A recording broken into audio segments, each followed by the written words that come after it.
Welcome to the Land Your Bet Sports Betting Show. Looking at Game 4 back in Indy here. Pacers up 2-1, as we all expected, I'm sure. I'm going to be taking a look at a little bit of Game 3 and what we can use from that in Game 4 here, as we're going to make some projections and probably start to play the number a little bit more. Not too much to do with the matchup. Obviously, it's the same team they've been playing. So these numbers, I think there's some beatable ones that we've got for these prop lines in Game 4. A couple guys too low, a couple guys still too high based on their averages and what we should be expecting from them in the minutes that they're expected to play. So going to take a look at all that with you right now. That all sounds good. Give this video a like. Let's get right into it. Starting with the bets that we did place here on Wednesday night. 2 and 6, minus 2.7U. Threw a couple of parlays out there. Hit one of them. TJ McConnell continues to play super well. Probably got to go back to him even at 11.5 PA in this one. He's averaging 15 PA at home in the playoffs right now. Isaiah Joe and Ben Shepherd under on the dimes. Probably going to be looking at that again. Really big shout out to the folks who brought that up in the chat. Some people were saying under on the threes for Joe and Shepherd, but they're going to be taking 1 or 2 of those a game. I'd rather just go with the assists, which they're barely doing at all entirely in the playoffs. But J-Dub, 32.5 PRA, played super well. Still only went a couple over this, right? 35 PRA, needed 33 to get over this. I don't know why I wouldn't feed him again, but we'll talk about him in a sec. Chet played really well, honestly, but a lot of these RA, the rebounds and assists, I thought a lot of that was luck, and we're going to talk about that here with him again in this next one.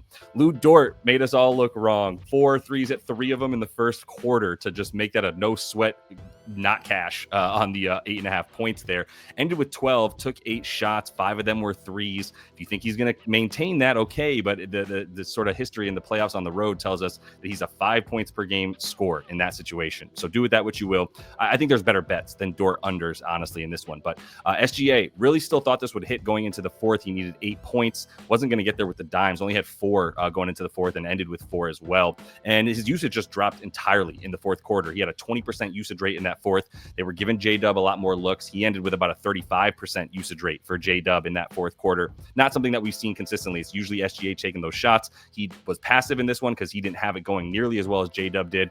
But we'll talk about why that shouldn't be the case here in Game 4. And I think we can go back to this SGP for SGA. Nembhard.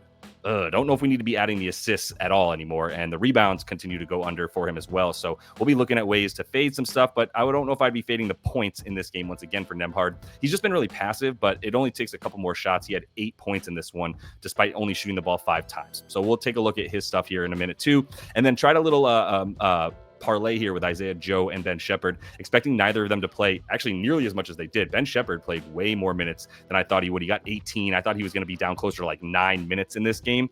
I think he's probably going to be expected to get a few more minutes because the bench is getting a few more minutes for Indy, but I still don't like much for either of them, and might go back to the same parlay that cashed, if not the same one here, for a little dart throw up plus 500 again in Game 4. Couple of key stats stood out to me from Game 3. I wanted to bring the important ones up to you. On the right is the ones that OKC won. On the left here is the one that the Pacers won in terms of these stat categories. You can see a bunch more for the Pacers that I thought were important. Obviously, bench points, starting with that on the Pacers there top left, 48-19. That's a pretty big disparity of 29 points. And it's not just the fact that it's more points for the bench. It's the fact that the bench, there's more of a bench for Indy. They're playing more players. They're giving their guys a chance to get breathers a lot more often than OKC. And depending on guys, more guys than just a few, the way that OKC really has their usage split up mostly between SGA and J-Dub, as we know.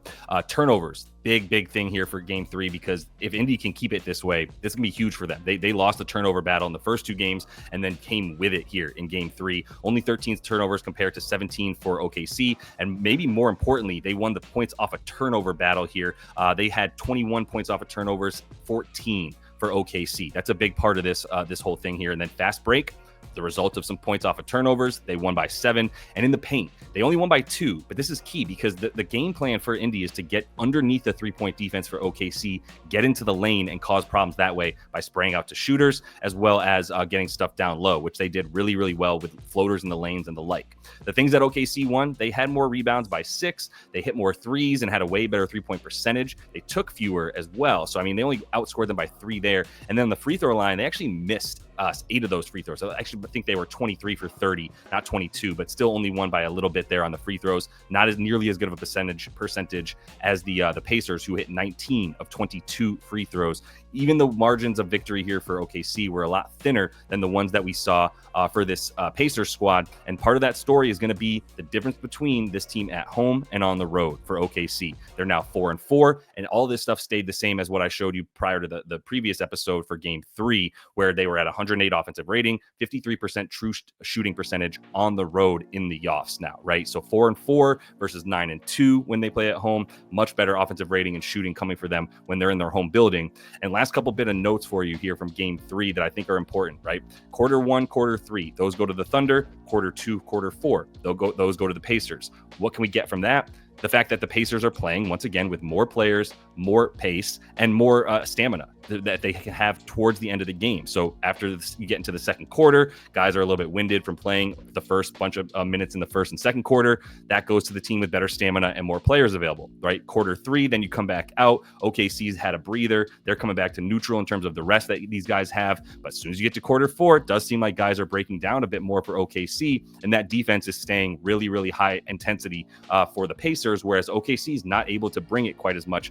That's going to be a problem once again here. And as far as the Pacers and their sort of defensive matchups and the way they've mixed things up with their scheme here, they didn't really play much zone in this last one, and they really didn't bring the pressure full court other than like a couple possessions here and there. But mostly the only player who's getting pressed full court is SGA, which once again leads us to believe he's going to start to get into these tired points of the game where, yeah, it's going to be tougher for him to just take everybody 1-on-2, 1-on-3 when everybody else is much better rested on the other team than he is. Jumping into these player props using Props Madness, as always, #1 sports betting research tool for hoops and props. If you do want to jump in, use code LYB. It'll get you 7 free days. You can test it out for yourself, see if you like it, and that'll also get you 25% off on your first month if you want to jump in and use this product, which I highly recommend doing it, as well as for the WNBA props, not just the NBA. So best platform around for both these leagues. But let's just go down the line here. You know what it is. Pascal Siakam, starting with him. He got the 21 points in this game. In the last one, shot 57%, hit 5 of 6 free throws, which is also a bit above what he normally does at 83%. But the 32 minutes might be in line for a few more if he can stay out of foul trouble, because he had 3 in the first game, in this last game as well. The thing is like, it's still not a great matchup on both ends of the floor. He's got the best matchup, but we're getting into the point of the series where unders are going to start to play a bit more. We've seen the totals in these games drop as we get deeper and deeper into the finals. Only a couple days rest now, right? Just one full day off before we get into this Game 4 from Game 3. I think that needs to come into play. There are probably going to be a few more misses here and there. Guys a bit more tired at this point. So I'm scared to do too much with Pascal because these numbers are pretty fair. 7.5 is fair. 19.5 is fair. That's where they should be for this series. The assists, I think, can still get beaten because you're still getting such good value here on the plus 130, plus 125 in that range. What we've seen here is that they're running him off the three-point line, right? If you look at the threes head-to-head this season, in the regular season games, he took 7 and 5 threes. Since we got to the finals, he's taken 2, he's taken 4, and he's taken 2. So he's basically averaging like 2.5 3-point attempts per game, and it's at 1.5, right? I don't want that. Even at plus 180, if I can't get him to shoot 5, maybe 6 threes against this team, I don't really feel comfortable with him making 2. He's not like a 40% 3-point shooter. He's closer to like 35, 36 at most for his, really not even his career. In the last couple of years, he's gotten a bit better to get up to like 35, 36% from deep. So I think that leads to the assist being a pretty good play. 3.5 plus money. If they're running him off the line, that means he's driving to the bucket a bit more, which leads him to either go up with it, obviously, or make that pass from where he's going to start to get more defenders on him once he gets into the lane, right? He can either make a pass down low if someone's on the block waiting in the dunker spot, or he'll kick it out for a 3 or a mid-range shot of some kind as he's driving. So the assists continue to be the best value for him against this team. He consistently gets the potentials up at 6. Sometimes in this last one, he had 9. So he's averaging about 6 to 7 potential assists per game versus this team. Should be good. At least if 4 is a stretch when you have 7 potentials, but it's still not too much of an ask to get, a little bit more than 50% of your your potential assists turning into regular assists. So this is the best value play for me for Pascal. And then when you're talking about Halliburton, I'm glad I didn't fade him officially with any of the picks that I played. I talked about him still not liking his over on the points and assists. It's a stay away from me. I think he's very capable of continuing to increase his volume. He took 17 shots in this last game. 8 of them were threes. And that, I think, is the best value play for Hallie is the threes, because we're getting plus money or close to it for him to get 3 threes. And regardless of the amount of shots he's taken so far in this series, he's still taking a lot of threes, right? And that's what stands out. In the first game took 7, second game 8, third game 8. If he's taking 8 threes, even if he's taking 7 threes, and I'm getting anything close to even money, right, or plus money for him to hit 3 of them, I think we're good on that. I'll take that for Halliburton, because the attempts are still there for him, even if he's not getting all the way to the bucket very often. Didn't even get a free throw attempt in this last game, but he is hitting those shots and taking them, most importantly. So this is another value play, at least something that I think we can bet on consistently, is 2.5 threes at about even money for Halliburton in this series. Still not trusting in Miles Turner. It's a stay away, because he does have some good numbers overall head-to-head against this team on the season, at about 18.8 PR per game. This is at about 18.5, 19.5 even. I would still lean to the under for Miles before I went over on him. Tougher game in the last one where he was shooting like poo-poo, but still played well enough to earn almost 30 minutes. Did play exactly 30. It was like 29 and change. So the 30 minutes is still probably going to be there for him. The involvement in the offense is still going to be there for him. So I'm not feeling too good about betting an under on him, but it's a stay away as a result.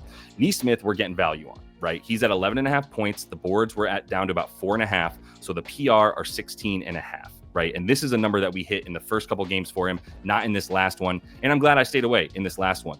The reason he played 22 minutes, though, was because he had 3 fouls right away, ended up fouling out of this game. There's a couple of things that happened as a result of Nesmith fouling out. Obviously, he couldn't get his. Now there was a ton more minutes for guys like Benedict Mathurin. Obi Toppin especially benefited from Nesmith not being out there. And so Obi and Benny Matz, Benedict Mathurin, not guys that we can always bank on them getting the same amount of minutes as a result of Nesmith, right? They only got them because Nesmith didn't play as many. So if you think he can stay out of foul trouble, get back up to 26, maybe 30 minutes like he played in that first game of the series where he really did stay out of foul trouble, ended up with the 31 minutes, that seemed like a better projection for him. In the playoffs, we've seen now for him so far these playoffs right here, he's at a big increase in his minutes, up to 28.5 versus 26, and likely would be getting a few more if he could stay out of foul trouble a bit more. And then if you look at the averages, 19 PR per game in the playoffs. So once we get down to 16.5, we're getting pretty good value as his averages in the playoffs are 19. The minutes are up. We know that they want to play him more minutes, just a matter of if he can stay out of that foul trouble. Which brings us to Mathurin and Nembhard. And again, I think Mathurin is too dependent on other guys in front of him not getting minutes. Now, I think he's going to get in there in the first quarter again and play a few more. And that his floor at this point should be about 15 minutes, because he's proven that his ceiling is 27 points in 22 minutes, right? So you got to give him a chance and maybe potentially increase his volume just a little bit. He played really well within the offense, and I didn't see him forcing things. He wasn't a total liability on defense, which he's been in the past, and a big reason why he can't get more minutes. But if he's going to be that good, they're going to have to leave him out there. Problem is if he doesn't get it going early and they don't have a reason to keep him out there because he's not shooting his way into more minutes, then it's a risky play. And now we're probably looking at him playing closer to 14-ish minutes again, as he did in that game 1 where he played 16, right? And that's with only 5 shots, not something I want to bank on for him to get that many points. I'm going to stay away from Mathurin. That's the final point there. Nembhard, there's 2 ways to play him. I think 10.5 is still a beatable number in the playoffs for this dude. In the last 2 seasons, we know he's closer to 14, 15 points per game in the playoffs. He's just been really passive. Now, he still hit the points twice against this OKC team. And if you look at him head to head, even dating back to the regular season and last season, this dude's hit at least 10.5 points very consistently against this squad, right? If we look at 23-24, same scenario here. Actually, didn't play very well in the second game, but they won by 14 and he got fewer minutes. The last season's clearly not as important as this one, where he is taking a requisite amount of shots to get 11 points. That said, I think the RA, rebounds and assists combined, is a good under. I think some other people probably agree with me, as this is dropping in terms of the under for 8.5 RA, but it's a nice negative correlated parlay too. If you want to play 10 plus points under on the rebounds and assists, it has not been there for him, especially in the playoffs, in this series and in the playoffs in general. The RA has been a pretty good under at this number at 8.5, right? He's under in 11 of 19 games at 8.5 RA this season in the playoffs. And against this team, the rebound chances and the potential assists have been dropping a lot, right? First game, did a pretty good job of keeping him as involved as he was in the regular season. Next game, only 6 rebound chances and 5 potential assists, then 7 rebound chances, 3 potential assists. He's not really forcing the issue. His drives are down a ton, which is a big part of this cap for Andrew Nembhard. He's driving a lot less. I think he's 5th on the team in drives per game now in the finals, which is a problem. Obviously, if you're looking for him to be aggressive, get to the free throw line, get some assists off of those drives, that's the key here. So I do think we're going to be seeing him go under on the rebounds and assists, but I do like 10 plus points for him still. I think we've got to go back to the under on Obi Toppin PRA. 15.5 here, pretty much flat, right? Minus 115 on both sides. And the key here is like as well as he played in 28 minutes in this game, he still went under on the 15 PRA, shot 8 times, got 50% of his shots, and had 6 boards, right? And still went under on the PRA of 15.5 in this last game. I think it's too tough to project him at 28 minutes. I think his minutes projection should be a lot closer, back down to like 16, 17. If he plays well, he'll get in the high teens. If he doesn't play well, he could be as low as like 14 minutes again, especially if Nesmith stays out of foul trouble, Nembhard stays out of foul trouble, and Pascal, by the way, had 3 fouls in the first half and gave Obi another like 3 to 4 minutes of playing time at the end of the second quarter that normally wouldn't have gone to him. So I think that you can find a lot of ways for Obi to get reduced minutes. The PRA is a good under as a whole here if he's not getting the volume and the amount of time on the court that he would need to get that. Tough to do anything but go over with TJ McConnell. I mean, he had such an incredible game. He had 5 steals, he had 10 points, he had 5 assists on 7 potentials, right? Did take 8 shots and only made 3 of them. Got to the free throw line 4 times, but point is that you could make the argument he could be in for a positive regression with his shooting. 3 for 8, not really where he's at. He's like 50% from the field usually. So 4 for 8 would even give him another couple points. The PA would still be a good play for me. He's still at like in the playoffs, 13 per game on the PA. If you do this and make it just his home games, he's actually at 14.6 PA per game, over in 6 of 9 at home in the offs here. So I still think he's a really good look for an over on the PA.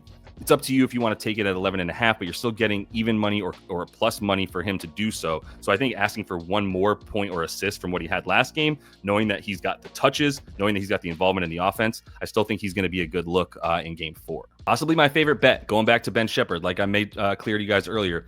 Half an assist. If he goes under 1 assist, you can get basically even money on DraftKings for him to do that. He's had 1 assist in just 5 of 17 games in the playoffs. If you look at the PRA, he's gone over in just 7 of 17 games in the playoffs. If you want the 5.5, I like just taking him on the assists under for even money. I do think you can parlay it under assists, under PRA for Ben Shepherd and get a little bit more juice on your money there too. Play both those things, but he got 18 minutes in this last game, and that is 14 in game 2, mostly because he played like 4 minutes of garbage time, and then game 1 played 9 minutes because there really wasn't much garbage time at that point. And the only reason he even played 18 in this last game is because Nembhard couldn't keep his hands to himself, and Ben Shepherd became the lead defender on SGA.